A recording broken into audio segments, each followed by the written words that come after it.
Hey there, my name is Sage, and you're watching D&D Daily. Today I'm doing a blind stat block reading that comes from Critical Role's Call of the Netherdeep, the Scholarly Mastermind. Scholarly Masterminds are the formidable leaders of academic research organizations, responsible for planning and carrying out operations that delve into the secrets of the past. Some masterminds are headmasters at academics or universities.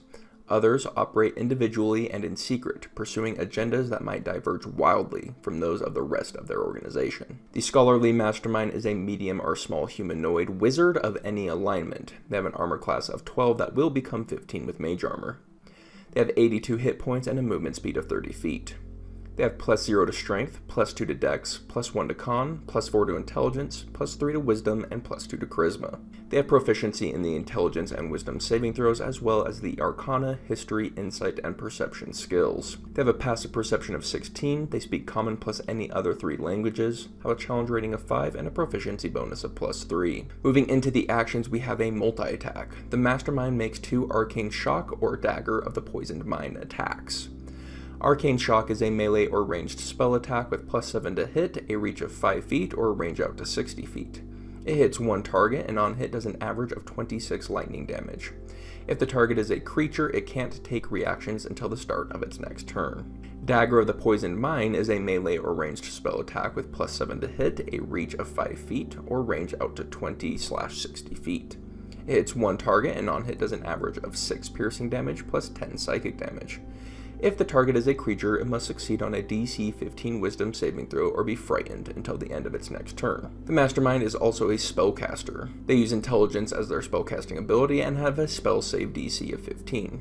At will, they can cast Alter Self, Light, and Mage Hand. Once a day each, they can cast Comprehend Languages, Mage Armor, and Zone of Truth. So the Scholarly Mastermind is a mage. They're going to use Mage Armor, they're going to stand back like a mage, and they're going to cast spells. The main issue with that is none of their spells are combat spells, besides Mage Armor, which they're going to cast long before combat, which kind of puts them into the Archer category, that they're going to stand back, avoid direct combat, and they're going to attack at range. That's their ideal situation. So the next thing we have to analyze is their multi-attack. We have to choose between Arcane Shock and Dagger of the Poisoned Mind, so let's compare the two. So Arcane Shock has a range out to 60 feet without disadvantage, where Dagger of the Poisoned Mind only has a range out to 20 feet without disadvantage. Arcane Shock does an average of 26 damage on a hit, whereas the Dagger of the Poisoned Mind does an average of 16 damage on a hit. So it's pretty clear that we should always be using Arcane Shock unless we're really trying to get off the frightened condition. Now if we're trying to get off the frightened condition, it's usually going to be on a marshal who's close to us, and Arcane Shock still has the ability to give us a free disengage if we do land it.